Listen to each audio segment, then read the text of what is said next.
ભુજ નગરપાલિકા સફાઈ અંગે કરોડો રૂપિયાનું ચૂકવણું કરે છે, પણ આરટીઓ સર્કલથી આત્મારામ માર્ગ સુધી 6 માસથી સફાઈ થઈ નથી. કચરાના ગંજ ખડકાયા છે. ભુજ નગરપાલિકા સફાઈની કામગીરી પ્રત્યે જાગૃત નથી તેવી બૂમો ઉઠી છે. ઠેકેદારોને સફાઈ કામે કરોડો રૂપિયાનું ચૂકવણું થાય છે, પણ સફાઈ થતી નથી.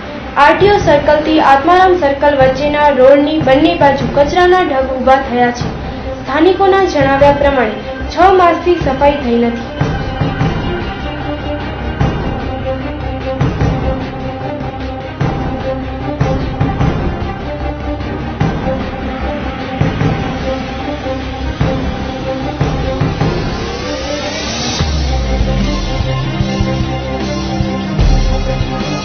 ભુજિયા ડુંગર પાસે છેલ્લા 6 થી 8 મહિનાથી આવા ઉકેડાના ઢગલા છે, પણ સફાઈ થતા નથી. લોકો આ ઉકેડાઓથી ત્રસ્ત થઈ ગયા છે.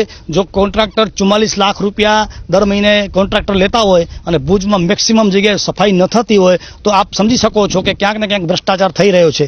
અધિકારી અને પદ અધિકારીની મિલીભગતના કારણે 44 લાખ રૂપિયાનો કોન્ટ્રાક્ટ દેવામાં આવ્યો છે એવું પણ લોકો કહી રહ્યા છે.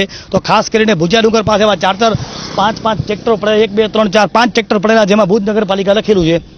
તો આવા 5 ટ્રેક્ટર પડેલા હોય તો ક્યાં ગયા કામદારો, ક્યાં ગયા ડ્રાઈવરો? જે 44 લાખ રૂપિયા કોન્ટ્રાક્ટ આપેલો છે એ સફાઈ માટે આપેલો છે, આરામ કરવા માટે નથી આપેલો.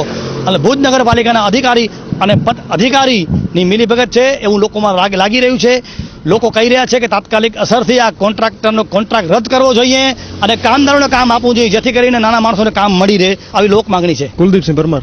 લગભગ રનિંગ રોડ છે મારો, 6-8 મહિને જ જોઉં છું. આમને આમ છે, કાંઈ ન કહેવાય. સરકાર તમે જોવો જ છો, સફાઈ જે વિસ્તારોમાં થાય છે એ વિસ્તારોમાં થાય જ છે. જેમ કે અમારો વોર્ડ લઈ, વોર્ડ નંબર 6 છે, વોર્ડ નંબર 7 છે, ત્યાં વ્યવસ્થિત સફાઈ થાય જ છે. બીજા વોર્ડોની કાંઈ ખ્યાલ નથી. ખાસ કરીને આ વોર્ડમાં તો મારો રનિંગ રસ્તો છે. આ વોર્ડમાં અહીંયા કને આમ છે, બાકી ખ્યાલ નથી. 6 મહિના આસપાસથી જ જોઉં જ છું. ઉકેડા પડ્યા છે અને ગાયો આમને આમ ફરતી હોય છે. એ રીતે ભુજ નગરપાલિકાની સફાઈ કામગીરી સામે પ્રશ્નો ઊભા થયા છે. 4 ટ્રેક્ટરો ખાલી ઊભા છે, સફાઈ કરનાર કોઈ નથી. સફાઈના નામે ચૂકવણા થતા રહે છે, પણ પાલિકા પ્રજાના પૈસાનો સદુપયોગ કરતી નથી તેવા આક્ષેપો ઉઠ્યા છે.